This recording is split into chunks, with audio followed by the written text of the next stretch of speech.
Hey guys, and welcome on into the next NHL season preview show.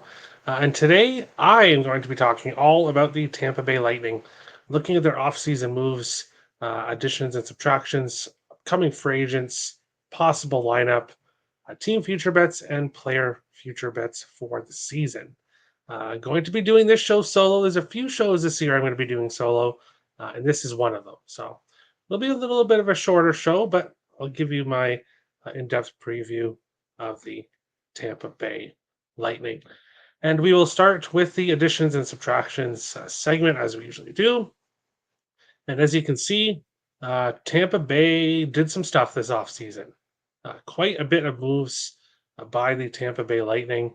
Of course, the one of the biggest moves, so moving Mikhail Sergachev in a trade and getting back JJ Moser and Connor Geeky, Tanner Jeannot in a separate trade as well, traded away. Philippe Myers, Calvin DeHaan, Matt Dumba, Hayden Fleury, some of the defensemen here for the Tampa Bay Lightning going elsewhere. Of course, Matt Dumba didn't play very long at all with the Lightning and ended up going elsewhere.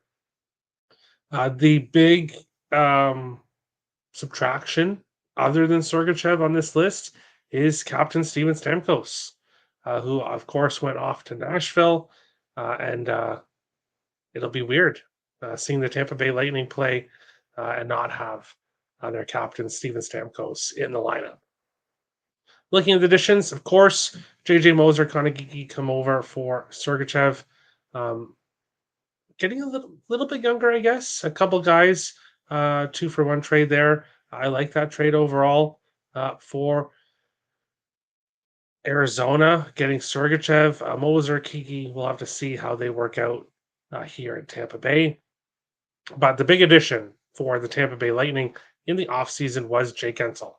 Of course, signing him to come over here and play on a stacked top line, which we'll get to here in a bit. Other depth forwards, Zemgus Girgensons, Jesse Lonen, and Cam Atkinson is another addition there to kind of finish off the top six. And some other depth guys as well in that additions list and subtractions list. Guys like Alex Barboulay, Austin Watson, those kind of guys. So overall, it's really difficult for me to say if they improved or got worse based on what we're seeing here. Of course, Jake Gensel is a huge addition, but losing Sergachev overall does hurt. And then losing Stamkos, yes, you're replacing him with Jake Gensel, who's younger, but it's still a voice in that locker room that's no longer there. Mikhail Sergachev, a big part of that defense. Tanner Jeannot, more of a depth piece than one of the bottom two lines, but still more turnover for this Tampa Bay Lightning and a different team they'll have this upcoming season. Looking at upcoming free agents here for Tampa Bay, and it's not a big list.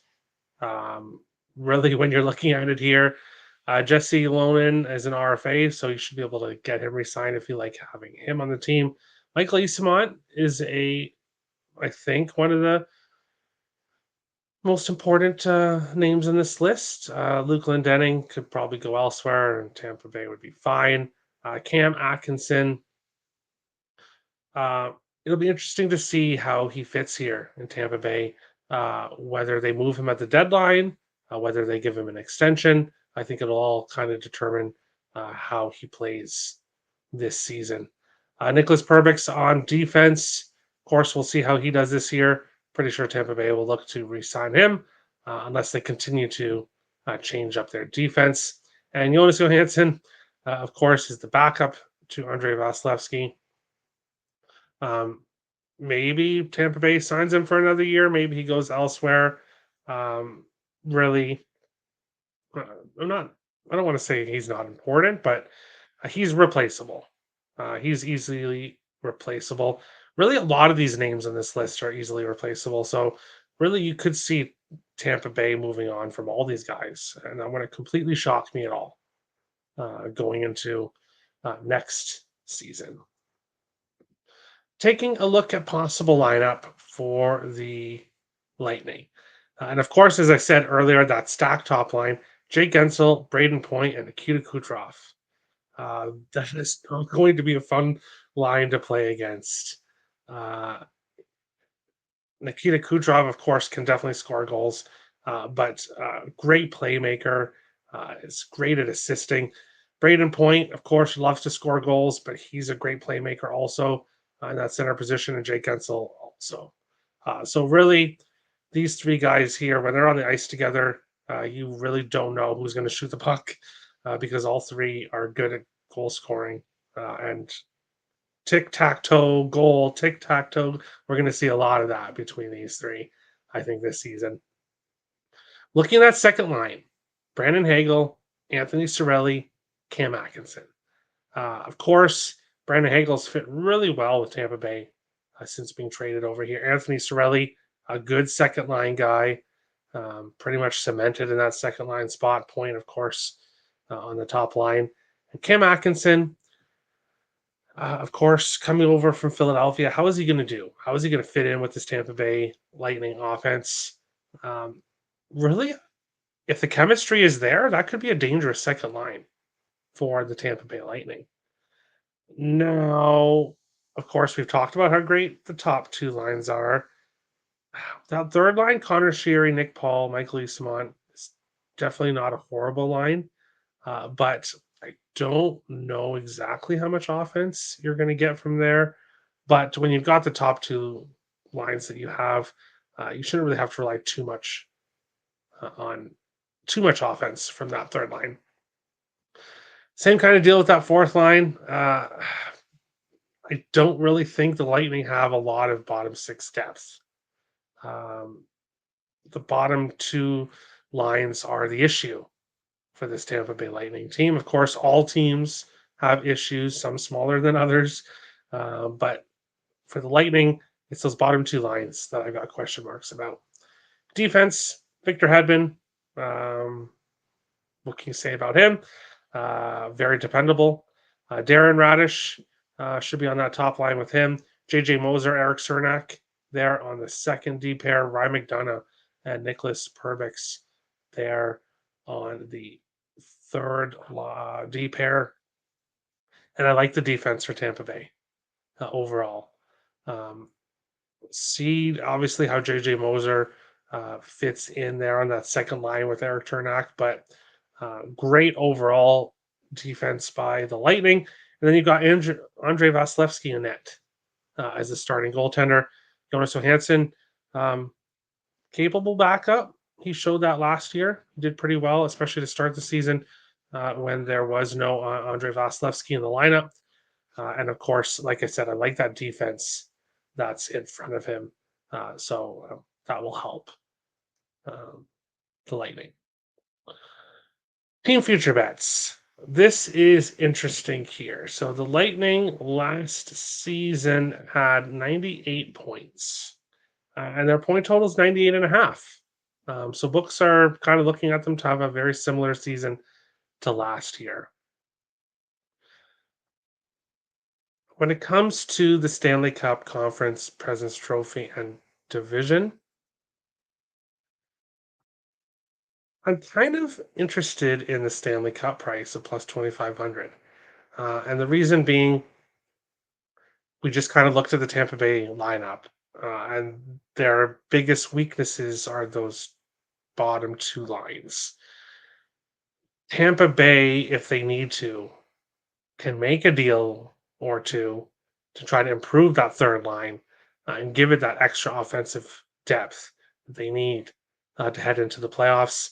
Um, Obviously, minus 230 to make the playoffs, I'd be absolutely shocked if this like it would take quite a few injuries to that top line and Vasilevsky and defense as well. I think for this Lightning team to miss the playoffs, they are in a tough division, which is getting better. So there is that, but this team's offense, especially that top line and power play, this team's power play is going to be dangerous as well. So the offense for Tampa Bay is so strong that I cannot see them missing the playoffs. 98 and a half points is interesting because that's exactly what they had last year. And I would honestly lean with the over. I think Tampa Bay has a similar year to last year, but probably slightly improved if that offense can perform as expected, and if they can get some depth in those bottom two lines. If those guys can outperform my thoughts, then or my expectations for them, then they could hit this point total for the Tampa Bay Lightning. 100 plus points you could go with there if you want the plus money at plus 105. I want to go with 110 plus, and definitely not least points in the NHL. Taking a look at player future bets. I know this preview is zooming by, but it's all good. Um, Nikita Kucherov, we'll start off with. Last year, 44 goals. The season before that, 30. And the season before that, 25, but he only played in 47 games. So his goal scoring really increased here last year. Was the season he's scored the most goals in his career at 44. Does have 41, 2018, 2019, 40, 2016, 2017. So he has been a 40 goal scorer uh, multiple times before, and he did have 39, 2017, 2018. So those three seasons were three of his best years. But last year, 44 goals, 100 assists, 144 points, 81 games played.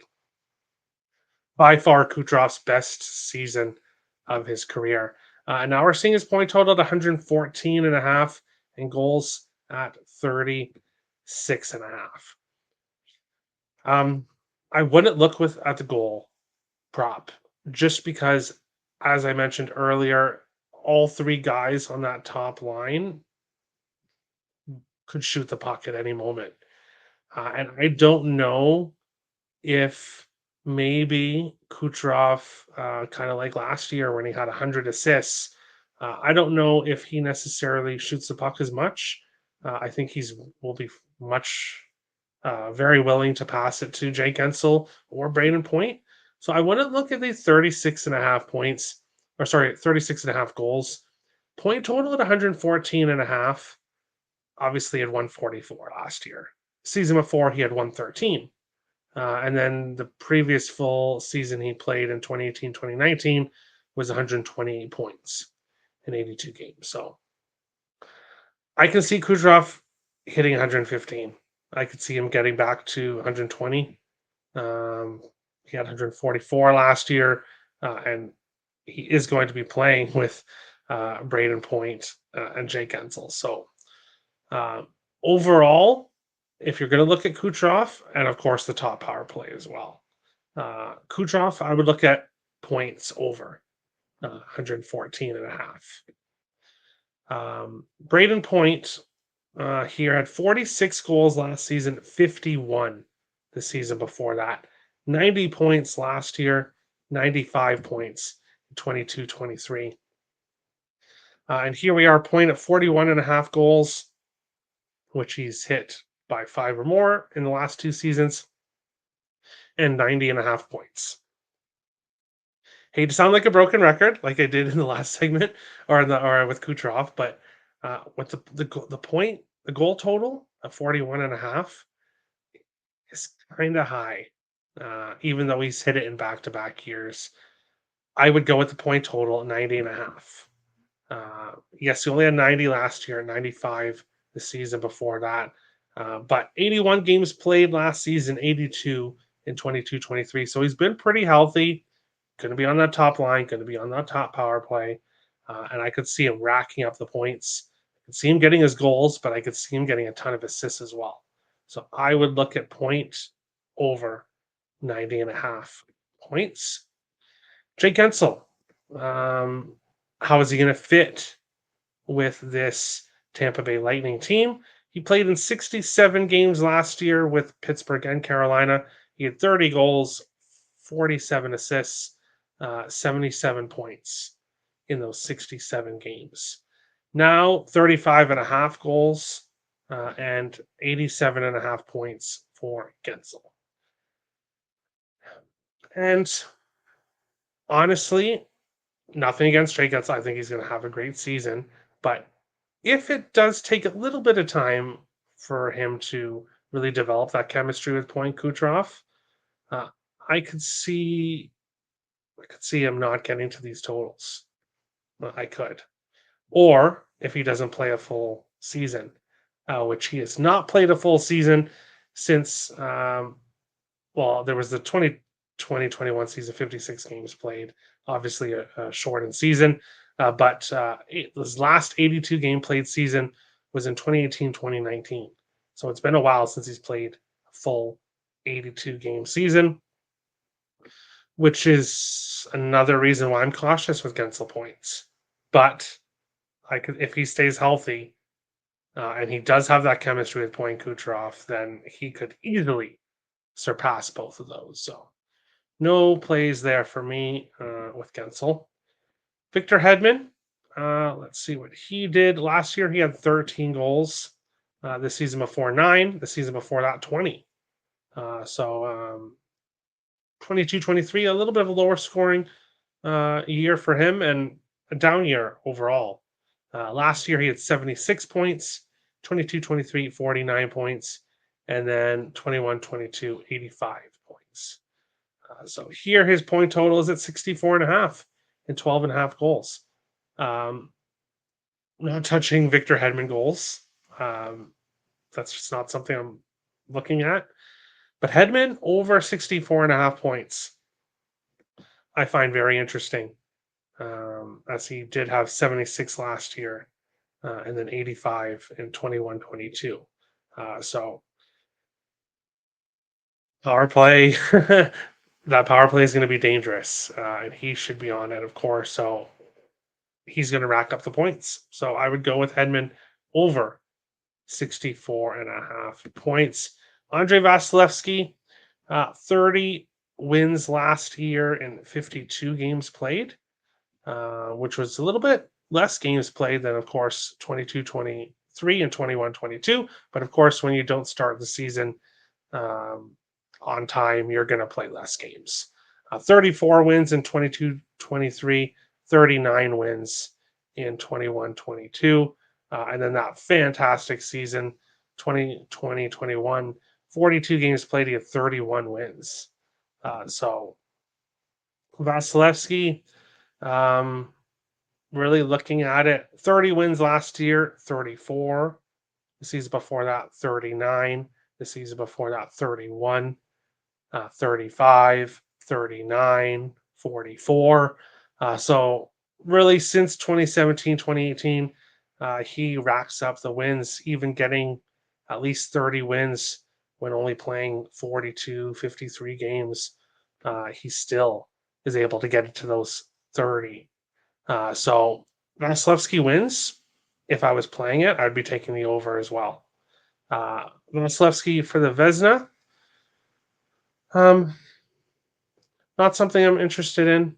Really not playing a lot of Vezina bets, but some other guys I would probably look at before him. And then Kucherov, Art Ross. Again, the Art Ross trophy, not something I really bet, but I can see Kucherov having a monster year once again. And that is the Tampa Bay Lightning preview show. To sum it up, Stamkos gone, Sergachev gone, Jake Gensel's in. Not very many upcoming free agents. This team is going to have a dangerous top 6 forward group. They have a very good defense as well. Vasilevsky in net. So I could see this team going far in the playoffs. And I do expect them to make the playoffs.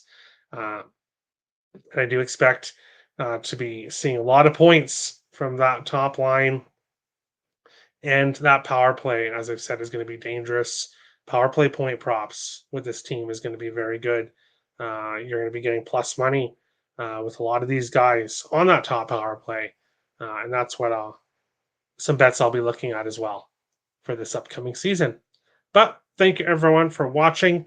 We will see you on the next season preview show, which will be the last one in the Atlantic Division, the Toronto Maple Leafs.